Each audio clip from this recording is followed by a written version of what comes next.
Hi, everyone. Good evening. Welcome to Evoke Therapy Program broadcast. I'm Dr. Brad Reedy. Tonight's format is question and answer. So we invite you to share these with your family and friends for these live broadcasts. Those of you that are current or alumni members of our program, you're welcome to invite your extended network so that you can get we can handle some of the support for them, that we can give them some of what they might be asking for from you. Today's June 16, 2021. You could submit questions at any point during the broadcast. Malia, who's moderating for me this evening, will pass those questions on to me. We have one question left over, a few that have come in already this evening, and I have a few slides that folks have asked me to talk about, and some things that I've taken recently that I've written about. So with that, excuse me, let's get right into that first question. Somebody writes, I heard you say that if a child grows up with chaos, they are attracted to chaos in adult relationships when they grow up. How does this adult deal with or heal from this to no longer be attracted to chaos relationships? I love this question a lot. You have to have, in my experience, let me just answer from my model, from my perspective, from attachment theory. You have to have a reparenting experience, you have to have a reparative experience. Part of the magic of therapy is that interacting with somebody else outside of your system. And I was just teaching the therapist this morning, this idea that you have to be different than most people's contexts, right? You have to be different than the family of origin in some sense, different than the context they grew up in. So that the first thing that happens for somebody when you show up as a therapist different than others is that the person starts to realize that the childhood they grew up with wasn't the truth. It was one possibility from a numberless amount of possibilities. And so just providing somebody a different experience is kind of the first step. What I've kind of figured out as a client over more than 20 years is, because I have such a wonderful therapist, somebody who's very different and capable, somebody who's non-judgmental and empathic, somebody who can hold space for me, somebody who's done enough work that they can show up as human and apologize when they make mistakes, who's not inclined to give me advice or tell me what to do, who doesn't have the answers for me, right? All of those things are different than my earlier context. And I would argue they're different than most people's context, if not everybody. I didn't know this when it was first happening, but sitting across from this other person once a week and a few times twice a week during some crises, sitting across from this person once a week gives me the experience that it really sets a bar for everybody else in my life. I'll give you a simple example. If I were to come to my therapist, which I did about 3 weeks ago, and tell her that something that she did I didn't like, I basically had to tell my therapist a few weeks ago that the previous session I thought was bad therapy, or at least I didn't like it. It didn't feel good to me. And I said to her, I've done this many times before. This was really a strength of our therapy together, is that I took the risk to tell her about my feelings specifically toward her.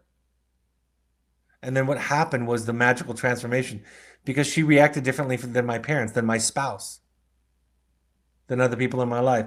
So this new way of being and interacting with somebody, first of all, helps me get a perspective about everybody else in my life. It helps me understand where my mother, my father, and others are compromised. But second, I measure my relationships against this ideal. And not that everybody has to be perfect all the time, but I know mental health when I see it now.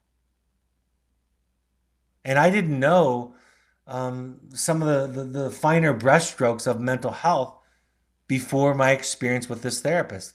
So you have to have a different experience. You have to have a different experience. You have to be in a different context. She always talks about this idea that she travels a lot. This is one of the ways that she, beyond therapy, gets to know herself, because when you get out of your context, you can see your context. I quoted somebody in my first book that said that the fish is the last one to discover water, right? The two young fish are swimming along. An older fish is swimming by the other way and says to the two younger fish, "How's the water today, boys?" And after the old fish swims by, the one young fish says to the other young fish, "What the hell is water?" That's the story, right? That's the context. Sometimes we're thrust into this new context by a crisis or a catastrophe or some difficulty in our life, right? A health concern, loss of a job, the pandemic, what was a global shift. A child struggling is an invitation into a different way of being. And it's really about, if we accept that invitation to look and search for different ways of being. I'll talk about that tonight if we have time with one of my social media posts. So you have to have a different experience, something other than what you experienced growing up. That's the first thing. But really what I'm saying is you have to experience yourself in a different way. My therapist said to me, and I wrote about it in my book, my most recent book, she said, if you came into therapy and told me that you were having sex with a chicken, I would assume that you had a good reason, and I would want to understand why. So she responded, she was trying to teach me that she can be curious and she can hold me.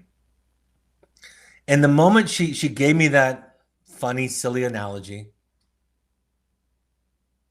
was the moment I realized how fundamentally different that therapist's office was for me than every other place I'd ever been in my entire life.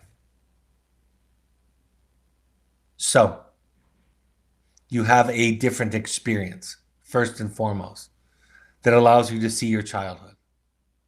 And then from there, if you have an adequate therapist, and an adequate therapist is my phrase for a good enough therapist. If you have a good enough therapist, then you start to understand what it's like to be with somebody who's human, but healthy enough, who can own their stuff, who can apologize, who doesn't need you to feel or think a certain way for them to be okay. That's how you heal, in my experience. And there are other ways. I've said this before, meditation, which we're going to talk about in a minute, because I saw a question come up about it. Traveling, like my therapist talks about. In one of her 20 books, she mentions it. A couple of her books, she mentions it a few times. But really, it's having a different experience, getting outside of water so that you can see it. And then we realize that was once bad or disgusting or wrong is just something. And when we realize that our context and the truths that we were taught about life were just one person's or a couple of people's ideas about it, everything shifts for us. We re-experience not just that experience, but ourselves in a different context. I love that question a lot. Somebody asks, with all this heat, what exactly does Evoke do to keep the kids cool? Do they have shorts? Hot. How hot, I think is probably what it means. How hot is it today where the kids are at? Is there enough water delivered? Is there extra water delivered in the high heat days?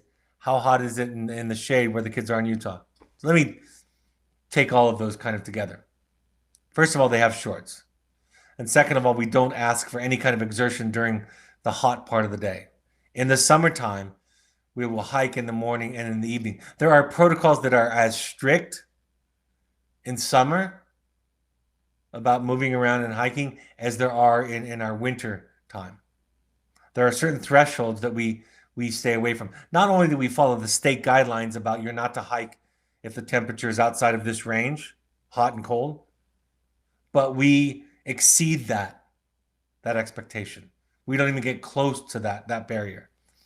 So like everything, I talk about this in the winter. Every season has its scourge, right? bugs in the spring, rain in the fall, cold ice and snow in the winter, heat in the summer. And that becomes the grist for the therapeutic mill. And all we're doing, I teach this to the staff all the time, is just keep them safe, have boundaries. And if you just do those two things, the lessons will be inherent in the experience. All that you need to see and to hear and to intervene on will be present, will come up, as long as you've established safety with them. So they have the proper clothing, they have plenty of water that is dropped off every day by our backup. So they have fresh water every day. We don't rely on natural water sources because of the potential for disease. It's unpleasant in the summer. It's unpleasant in the winter. It's unpleasant in the fall for a lot of it, and it's unpleasant in the spring. And that becomes the therapy. In essence, the weather becomes this kind of objective, neutral enemy. At home, it was you guys, mom and dad, teachers, professors, police, right? So we take those folks out of the equation, and we have rainstorms and lightning storms and heat waves. And we learn how to deal with and manage that which is outside of our control. So yes, we take all the precautions, stay far away from the state regulations, drop off plenty of water, and talking about the challenge of it becomes the therapy. I don't know how hot it is today. There aren't measurements in the areas that we're at because they're so remote. They don't measure that. In our St. George program, Enterprise, Utah would be probably the closest. Take off maybe 10 degrees from Enterprise. And I guess you would have to look at something like Bountiful or something like that excuse me, not Bountiful. That's a Utah city. Bend, Oregon for our Oregon program. And again, take off a few degrees because we move up into the mountains. We move to a higher elevation in the summertime to reduce the temperature in the high desert. So thanks for asking that. Somebody says, do you teach or encourage meditation as part of the program? Absolutely. First of all, there's a great book. It's only an audio book, which I find to be interesting, but it is by the Buddhist monk Thich Nhat Hanh. I think it's called Mindfulness and Psychotherapy. And he really makes this case for how therapy done well is a kind of mindfulness. The I feel statement is a mindfulness activity. I will say to the students and clients sometimes that talk therapy is a mindfulness activity, a talking mindfulness. You can have a walking mindfulness, an eating mindfulness, a silent mindfulness meditation activity. So mindfulness is inherent in the therapeutic process if done well, but also wilderness therapy specifically is a kind of mindful activity because you don't have distractions. You don't have access to your medicators. And so you learn to feel and to deal. And the staff and the peers and the therapists that are near you will ask you, how do you feel? What came up for you? Why did you blow up this morning? You haven't talked in a couple of hours. What's going on for you? You got a rough letter. Somebody will throw down their backpack in the middle of the hike. That becomes a mindfulness activity. But we also have traditional meditation. They learn several techniques of meditation, several breathing and silent meditation techniques. We practice the loving kindness meditation very often. And there are all other kinds of mindfulness and meditation activities. So absolutely, yes. I think it's one of the concrete tools that clients and students leave our program with. An introduction and exposure to meditation and mindfulness more generally. And Malia, actually, the link, the recent blog that just got posted on our website today around mindfulness in the field was posted. So Malia is leaving you the link for that, so you can click on that, copy that, and read about that. We have guided meditations that we do, and we have silent meditations that we do. But like I said, some of the beautiful things about wilderness therapy, we have a solo. Most all of our students get to go on at least one solo. It's 48 to 72 hours by yourself. The staff check on you several times a day, and should you need them, they're close enough that you can call them to your site. But we actually take away the reading and the writing materials for a good portion of the solo time, so that you're asked to sit with yourself. Somebody once explained wilderness therapy to me in the early part of my career as wilderness therapy is like life, only more so. And solos are like the rest of wilderness therapy, only even more. So the invitation is to observe and to feel what you're feeling. And a good psychotherapist will encourage and facilitate that process in therapy. It develops a compassionate observer stance for the individual. Somebody writes, is it appropriate? Hi, Brad. Is it appropriate for grandparents to write their grandchild in the early stages of the process? Well, it's close. It's close. In the beginning part of the program, the model is typically to narrow the focus to mom and dad or the primary caregivers. That's the model. Think of an emergency room, right? A trauma center. If you or somebody was in a car accident, the first thing they do is they get everybody out of the room that's not working on the patient, right? They'll get the basic information, and then mom, dad, brother, sister, husband, wife leave, which is counterintuitive because we love them and we want to be with them when they're suffering. And then after whatever procedure is needed is completed and there's some stability, then they'll invite one or two people in. And then they move to a hospital room where where visiting hours become much more flexible. Virtually, then in a typical hospital bed, you can be visited by anybody who knows you. It's a very, very similar model to the psychological process and the distance that happens in wilderness therapy. So my answer is not typically no. Sometimes we will have siblings and grandparents write a hopes and intentions letter in the beginning, but that's case by case and determined by the therapist. I would say maybe 1 out of 8 or so clients would get a letter, a hopes and intentions letter from somebody other than mom or dad are the primary caregivers. Sometimes, even if you don't have grandparents and siblings, you're getting 4 because you have 2 step parents. But it's really case by case. And then eventually, the idea is in wilderness to keep expanding the box, right? Make the box bigger and bigger. Even to the point where they're getting and writing letters from friends that you might deem as negative influences on your children. Because when we get to that point in the treatment process, we want to see what it's like. We want to treat the issue in real time. Not simply the history of the experience or the issue, or the issue by report, by the student or clients or your report.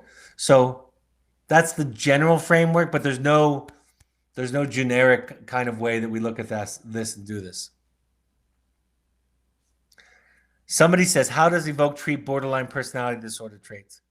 Is there a distinction made between what you do for students with BPD and, say, substance abuse disorders?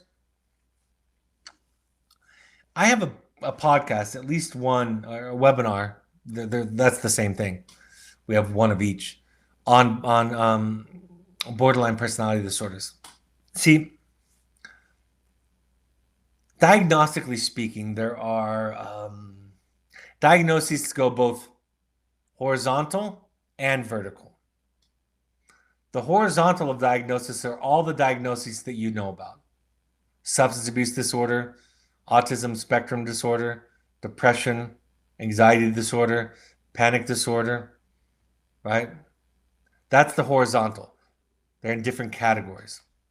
The vertical aspect of diagnosis or mental health is the level of functioning. And at the bottom is kind of the healthy level of functioning. Neurotic is just above that. We all suffer from some neuroses, right?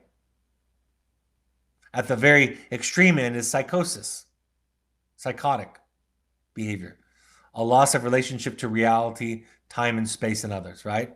That's psychosis. Borderline functioning is in between those two, in between neurotic and psychotic. That's where it gets its name, borderline. So you can have the disorder of borderline, you can have the narcissistic personality disorder,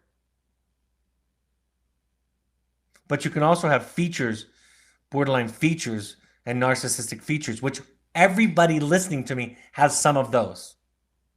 And the more stressed you are, the more traumatized you are, the more likely those are to show up and to develop into a pattern. So I give you this probably not what you were asking, information about diagnosis, to say everybody's got to become familiar with dealing with borderline traits, borderline symptoms. And there are lots of overlaps between substance abuse disorder and borderline traits, especially the further along the disorder, the substance use disorder progresses, right? But again, Evoke therapy programs is principally an attachment therapy based program. And because of that, we are specifically positioned well to treat BPD, borderline personality disorder. So we do it through attachment based therapy, right? We do it in relationship to the client. Some of our therapists have specific training in dialectical behavioral therapy, so they'll teach that.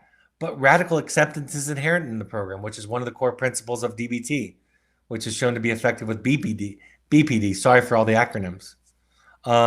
Radical acceptance is a core part of it, right? Being able to manage your emotions is a part of it. So there are aspects of the program that are really applicable to borderline and borderline traits in everybody.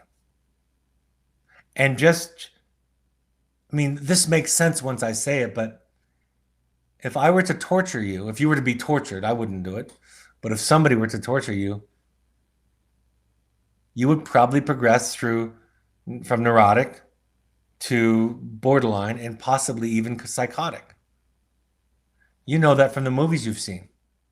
You've seen people who have been tortured and they've gone absolutely crazy.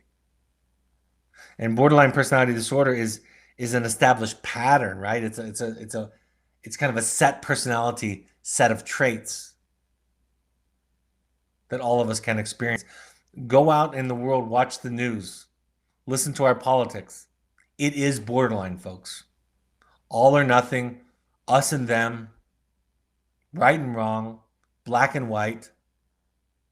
Like DBT teaches us, the middle path is the opposite. The gray is the opposite.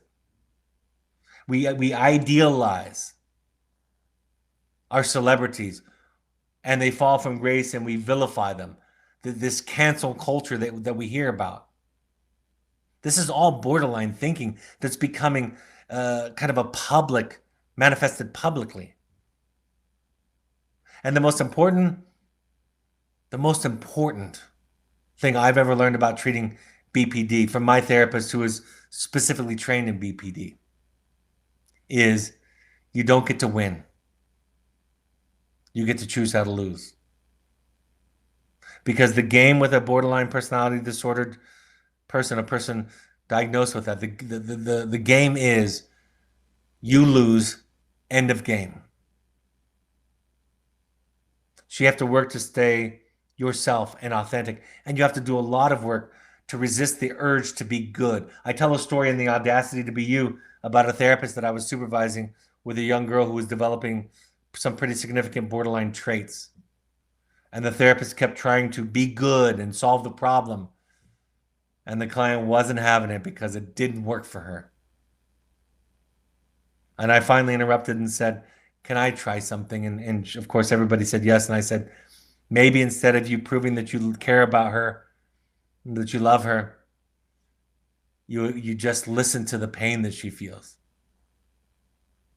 and hear it and stop trying to win and be good. It's a very, as others are, a very difficult diagnosis. So that is a long-winded answer to say yes. And thanks for posting the link to the podcast. That one and my one on narcissism, Malia, those are two that I'm proud of. Those are two that I've received a lot of good feedback about. Someone asked the question, what happens when someone does not wish to comply and it impacts the rest of the group? Do they all suffer through it? I.e. not agreeing to hike to the next destination for water. I would find that frustrating too. Every day. You know, you have a handful to 10 clients or students in a group who are struggling with mental health issues, right? Who have dysfunctional communication and patterns, on and on and on. Yes, they're gonna stick out. I used to joke with students, not right out of the gate, but I would joke with students and I'd say, you know, Timmy over there or Susie over there, I'm not supposed to tell you this, but they're actually not students in the program or clients in the program. They're staff that we hire, and we hire them because they look young, and we hire them to be your teacher.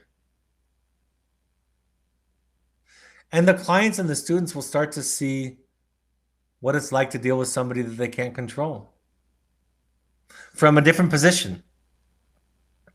Not from the one down position, but in a sense from the one up position. So yes, it's frustrating. It's like having a child or a spouse or a family member.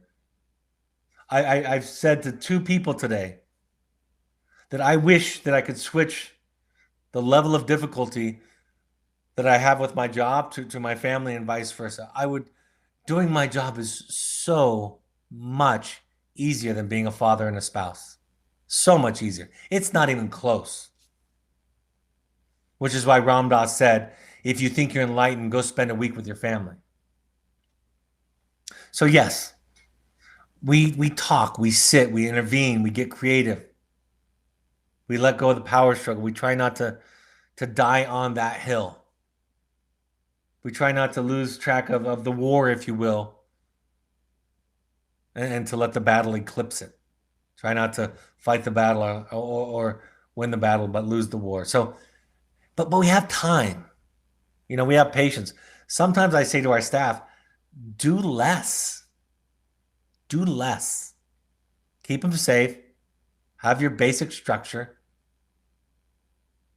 But the shifts and the changes in the intervention are so much more fundamental to our being than they are the 10 things that are 15 things or 20 things that you think you can teach a client during the day.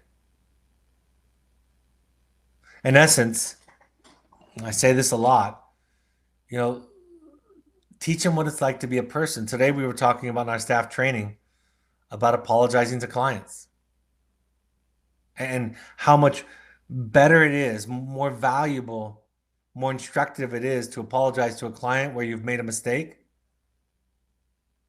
than to teach a client about accountability. Modeling accountability is much more impactful than teaching accountability. I'm going to go to this slide because somebody asked me to talk about it, and then I'll get back to the live questions. I wrote this the other day. This is from my social media, my Instagram account. It says, the feminine or mother wound is to be consumed by the mother, to have no separate self. The masculine or father wound is abandonment, to not be a self worthy of love and attention. Think about it in these two ways. And people are very sensitive about gender these days for good reasons. And these aren't meant to be gender specific. Doesn't matter. And definitely in mythology, when we talk about masculine and feminine, we're not talking about gender. That's an absolutely true statement, right? The feminine gift is connection, nurturing, empathy. The shadow side of it is no separate self. It's, it's the light side of it is connection. The shadow side of it is consumption. I think it was Saturn, right? Who ate their children. The god Saturn, who ate all of their children. That's a myth that tells us about this feminine or mother wound. And by the way, speaking of gender, these things can be switched and you can be somewhere in the middle. But the feminine teaches connection.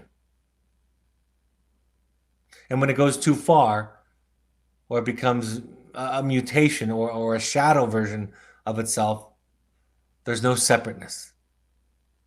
Individuality is a threat to well-being, right? The father or the masculine wound is about individuality. The ideal masculine is to recognize and sense and support somebody's autonomy. But the shadow side of that is abandonment. And while this is not, absolutely not universal,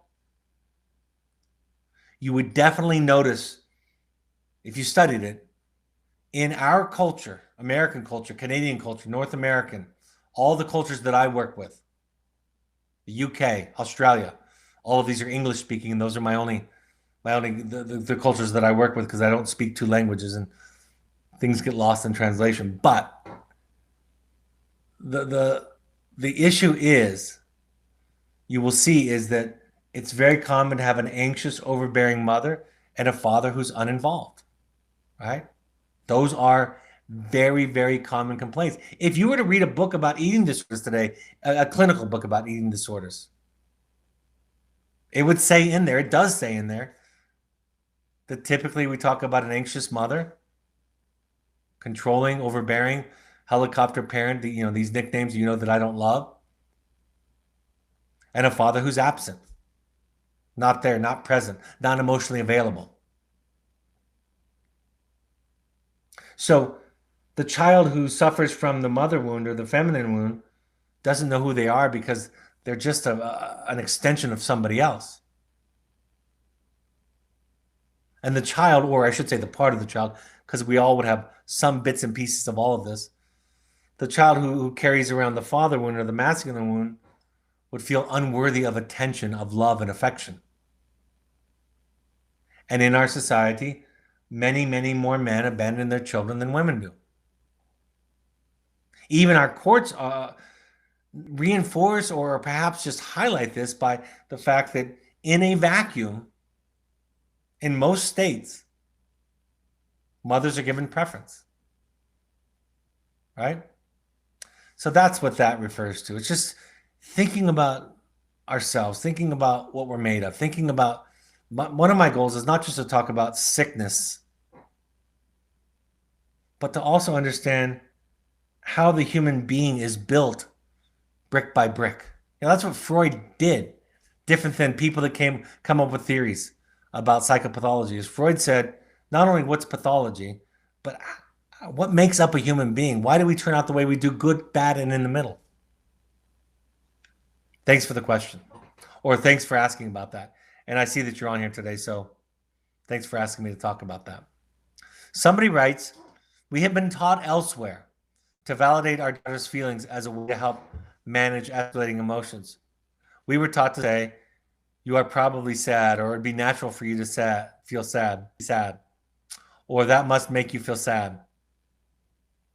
And then to follow up with 3 becauses as a way to show that we really understand what she's going through. I'm wondering how the I feel tool fits into this picture. Do we validate when she can't articulate her own emotions or they are already out of control? Or is reflective listening comparable, to validation? I feel statements seem like a more mature, accomplished skill for her that might make validation by us necessary ultimately. But then I wonder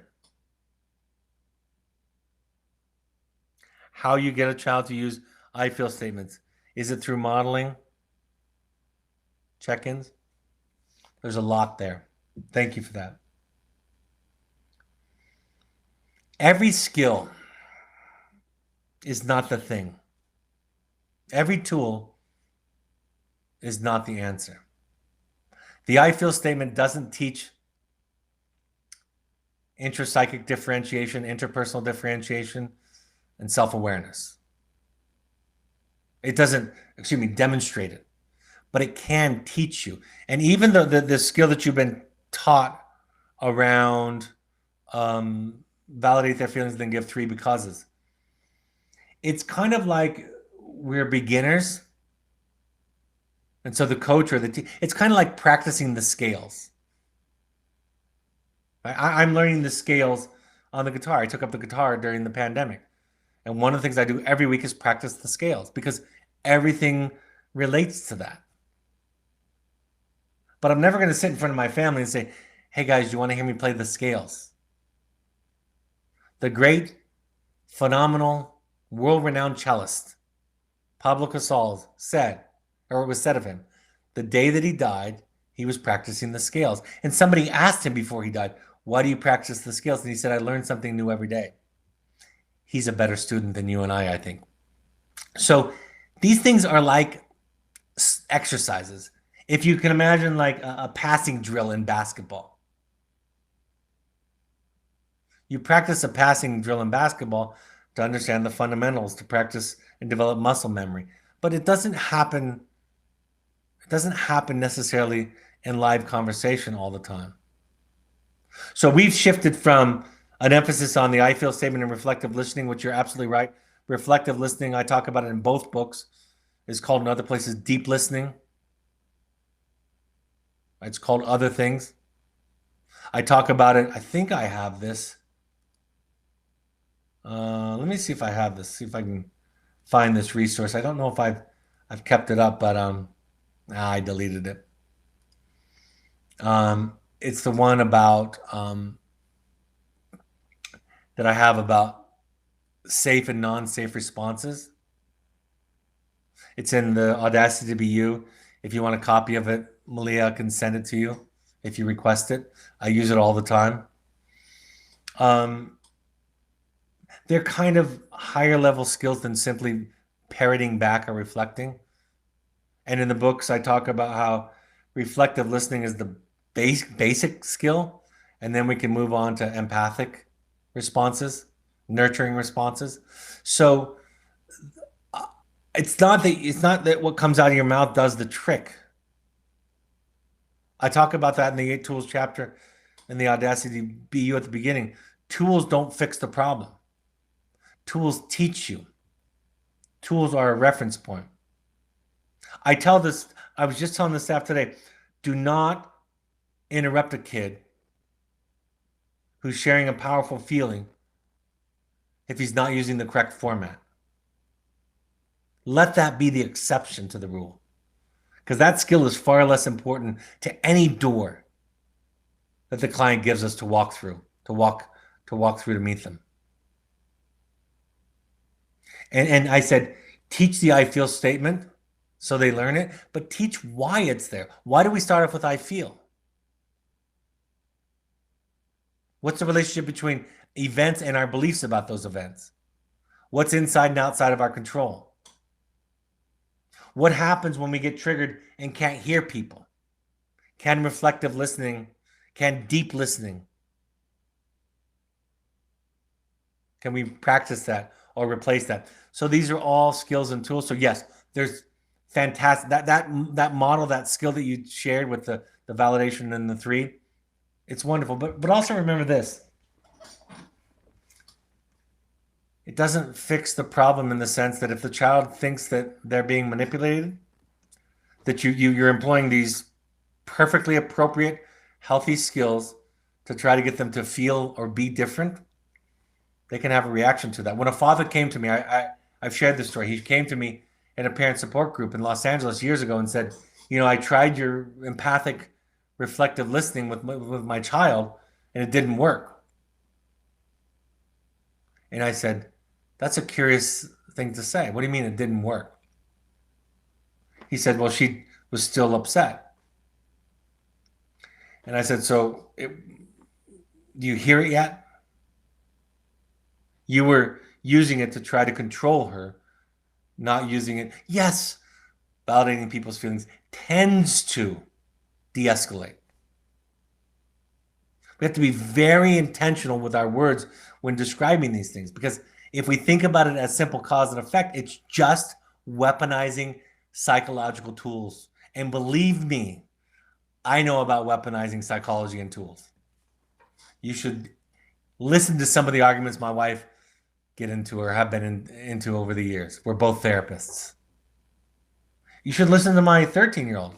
She's probably the best and most inclined in the family to weaponize therapeutic tools. She'll call a teacher at school out on shaming messages.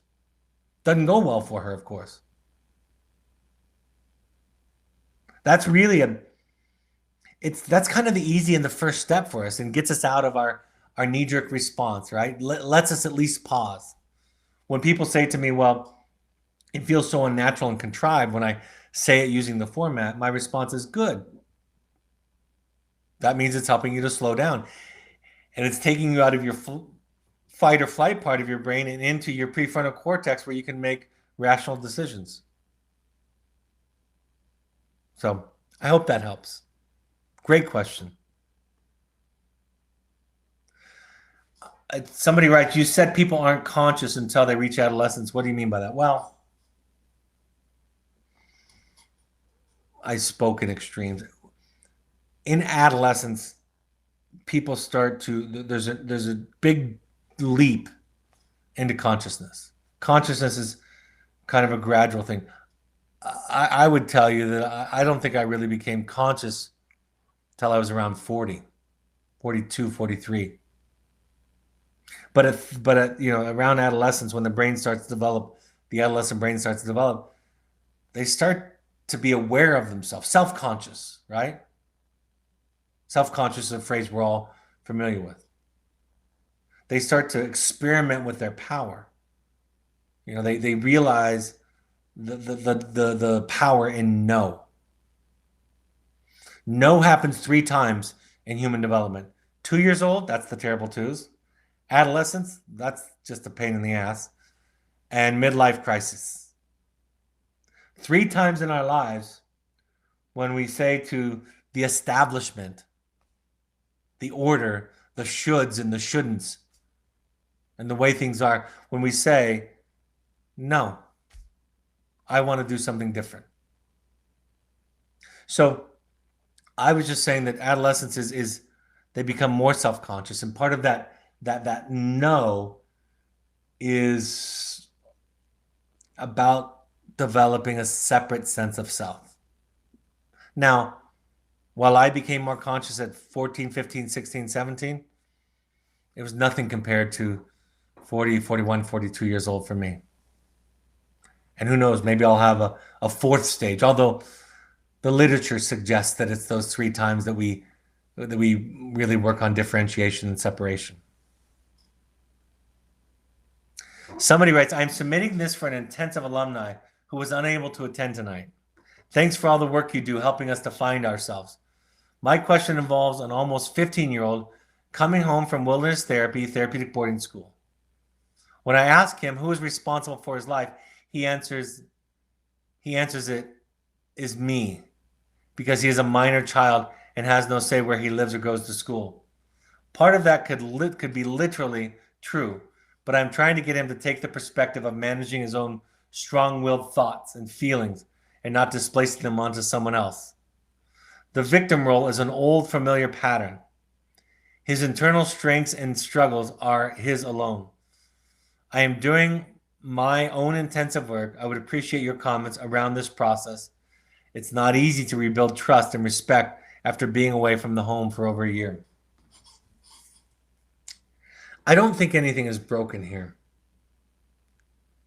I'm going to retell a story that I tell sometimes about the mother whose son said in a session with me, of course I lied to you.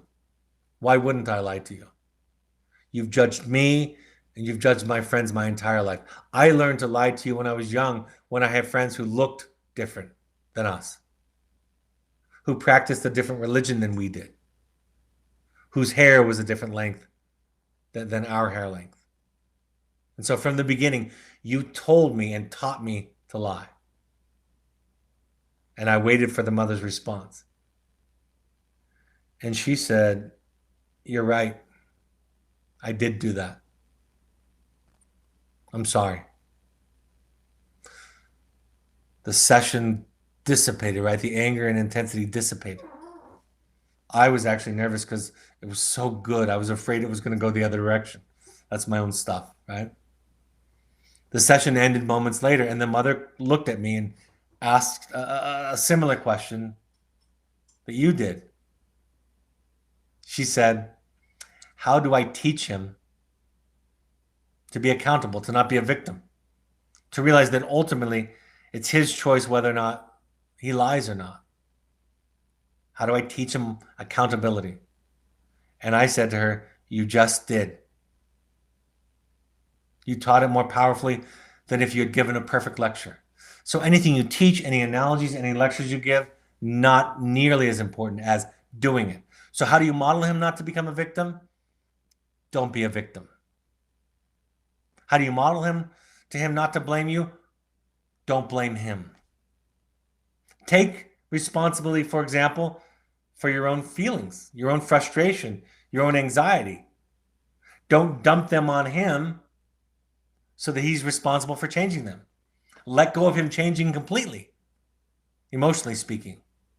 Set your boundaries, maintain your boundaries. But you see, our children learn the victim role from us because we tell them, of course, that you're only happy as your least happy child. That is a victim statement. That is saying that my happiness is dependent upon somebody else. So model differentiation. Model your work. 15, 16-year-old figuring out that you're responsible for your own life. Well, we're still struggling to be responsible for ourselves. We still think that our anger and our hurt and our pain is somebody else's responsibility. So I wouldn't be too surprised to find out that a lot of 16-year-olds feel that way. So you model it. You teach it by doing it, by living it. That's my answer. Thank you. Somebody says, are there portable toilets? There are. We call them the groover because of the groove that it leaves in your backside when you get up from it. Yes. Some spots there are not toilets, depending upon where we're camping. If we're camping cross country or not in a site that we visit often, they build a latrine by digging a hole and has all kinds of expectations and rules around it and ways that they deal with covering it up with dirt after everybody uses it and so forth. So sometimes there are in established sites, and sometimes when we're going cross country or we're not at an established site, they have to build a latrine. Somebody says, what is the family session at Oregon Evoke? I think you mean the family workshop, the family weekend. It's a multi-family psychoeducational experience, right?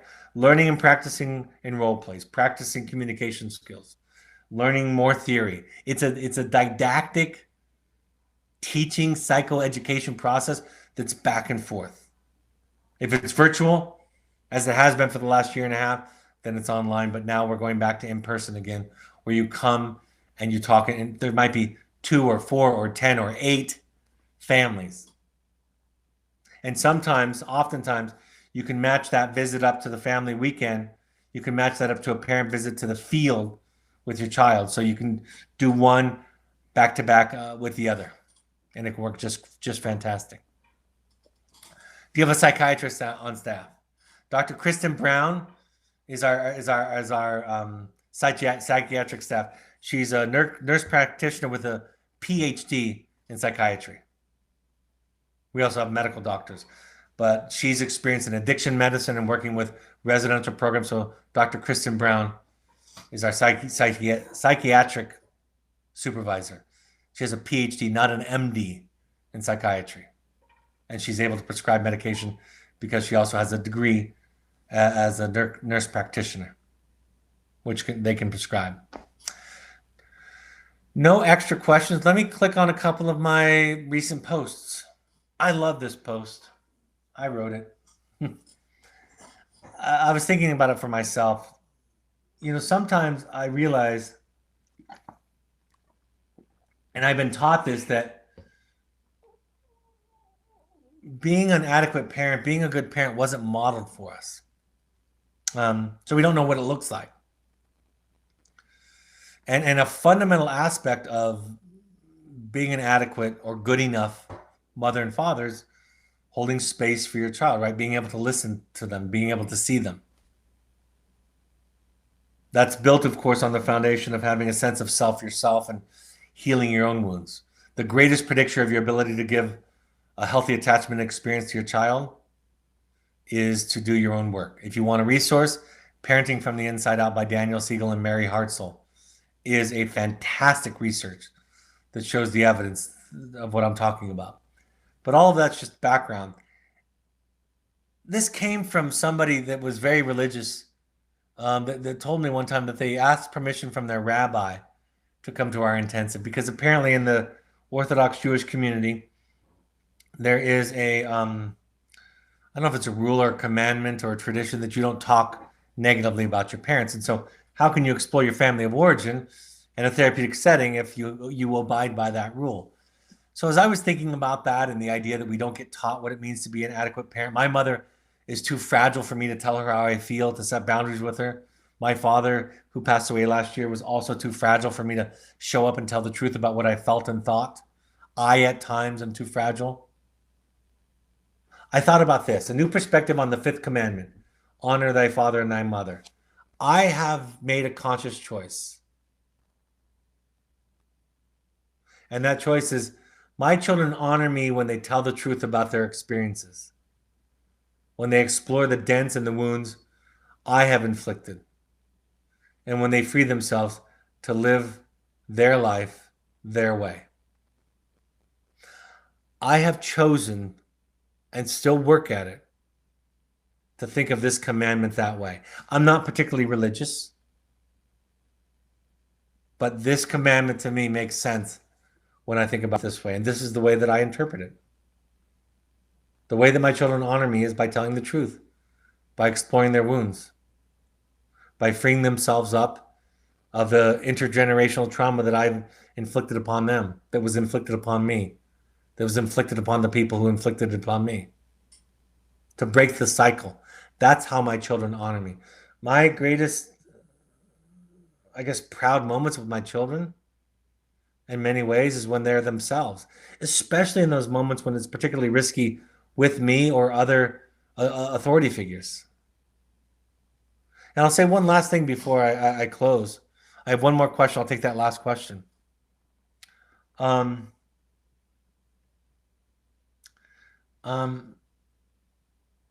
forgot what I was going to say. Malia, don't forget to let me edit that part out when I turn this into a podcast. I forgot what I was going to say. I hate when that happens. Anyway, I'll ask the last question. How do you discern if a student at Evoke is just checking the boxes to get out sooner and not really believing in or doing the work?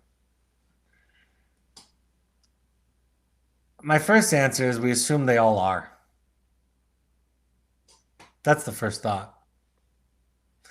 I remember my students, I had my own group for 17 years. And my students would say, Brad's a genius. And I'd be like, I don't know what genius there is in knowing that you're all trying to impress me. Number one, because of shame. And number two, because you'll think you'll get out of here quicker. So we assume that that's true of most of them. The better they do, the more suspicious that we are of this performance. I drill this idea into our therapists. When I teach other programs, other therapists, I drill this idea in that the most common and insidious form of resistance is compliance. When we hear the word resistance, we think of oppositionality. That's what the layperson thinks of. Therapists think of resistance differently. I love what David Grand said. in his book on brain spotting. He said, because he comes from the same model that I do, the attachment-based model. He said, if a therapist does not take into account the client's inclination to please the therapist so the therapist can feel good about themselves or for any other reason, then therapy will not proceed in a helpful way. So it's intoxicating to think that you're wonderful as a therapist and that your clients are doing well, but we become skeptical and unimpressed. And frankly, I've developed a model and try to teach that to all of our staff and to our therapists that we don't really care about compliance. We're not in the business of trying to get children to behave. We're trying to get children to be who they are, their authentic selves, the real self. So we don't even look, ideally, we don't look for good behavior or right behavior or compliant behavior. I remember I said to one therapist when I was training him, he got very excited about a young adult completing all the assignments and was very praising of this student. And I said to him when we, after the session, I said, be a little careful about that. You don't want to get too excited about their progress. What if they fail next week? Then you're going to be disappointed. And then are they doing it for you to make you proud? And the therapist was resistant to that because he had come from a very traditional therapeutic model that most therapists are trained in, almost all of them, in fact. And so he was resistant to it. And we come to find out a couple of weeks later, he and I, that the father said, that's been my son's game all along. He's been trying to live up to my expectations, or at least what he perceives that they are, his entire life. And when he thought he couldn't, he blew his life up, right? He burned it to the ground. He failed at everything. So that's the art of good therapy. I'm going to say this in conclusion because you're not just Evoke families, current and post, right? You're at other schools and programs. You have outpatient therapists. A lot of you are listening to the podcast that have nothing to do with the Evoke wilderness therapy experience. It's not about being good. Being good is nonsense. Being whole is the thing. I live in Salt Lake City, and there are a lot of Mormons here, as some of you might know. And my very good friend, who is a renowned, gifted psychotherapist, answered the door to the missionaries knocking one day, and the missionaries excitedly said in their 19-year-old enthusiasm, do you want to learn how to be happy? And my friend, the psychologist, said, I want to feel all of my feelings. Good therapy doesn't care about good, compliant behavior. Good therapy cares about authenticity. And the loving, compassionate, healthy behavior comes out of authenticity. So thank you. That is our job. All right. My 2 books, I am sorry they're only available on Amazon because that's the way we small book sellers, authors can sell books these days. The Journey of the Heroic Parent and The Audacity to Be You are both available on Amazon and on Audible. The Audacity to Be You is read in my voice. If you are a current or alumni wilderness parent, you can attend support groups. Our next one is June 17th. That's tomorrow night, right? Tomorrow night at 6:30 p.m. Mountain Time. New therapists supporting those each week. If you're an intensives alumni, the next support group is July 13th at 6 p.m. Mountain Time. Email Malia at Evoke Therapy for more information or to register for those. If you want to do a deep dive into your work, I can't recommend these too strongly. For me, they're easy to sell because I do them myself, as does everybody that I care about professionally and personally. I support them financially to go do their work other places, not just Evoke, but other places, the same type of work. If you want to do a deep dive into your own work, a therapy accelerator, if you're already in therapy, or a therapy springboard, if you're somewhat new to it, Finding You is our intensive program, 4.5-day program. The next one is in July. We just opened up a second group in July because the first one filled. We might even be tempted to open up another one because the second one is almost full. and then August 11th past that. You can also do it online, June 23rd through 25th. That one may be full. You can contact intensives@evoketherapy.com to find out where there's space. And then if you've been to a Finding You, we have Returning to You. That will be in person October 6th through 10th. I will be running that one in October. We also have online virtual coaching all across the world. All of our intensive and our wilderness therapists participate this on some level. So contact Travis@evoketherapy.com if you want additional coaching beyond what you receive here, what you receive on your weekly phone calls. It doesn't have to be related to just parenting. It could be related to any part of your life, any part of the psychology of your life. We have pursuits trips anywhere from 3 to 30 days, anywhere in the world. Think adventure trips, any kind of activities, custom made, wonderfully fun, but think therapy light or just reconnecting to your work, sober fun, families or adults. You can find us on social media on the podcast. You can find our podcast called Finding You and Evoke Therapy Podcast on any platform, any podcast platform, or go to soundcloud.com. You can find us on Twitter and Instagram using the handle @EvokeTherapy and @EvokeTherapy Intensives on Instagram. On Facebook, you can find us by either searching Evoke Therapy Programs or Evoke Therapy Intensives. You can also find me on Instagram at Dr. Brad Reedy or on Twitter at Dr. Brad Reedy. The Evoke Therapy blog, and we just shared with you a new one on mindfulness just came out today. We have good content that comes out each week on that blog. It's very active, new articles. You can search the archives, and we have hundreds of articles for you to look at based on Evoke's model. So thank you this evening. The next broadcast will be Monday evening at 6:30 p.m. Mountain Time. I haven't picked a topic yet, so Malia and I will put our heads together and come up with a topic. But the next one is Monday, June 21st, 6:30 p.m., topic to be determined. Thank you for joining us for and on behalf of the people that you love, including your children, your spouses, and your family. Thank you for showing up to this and doing your work.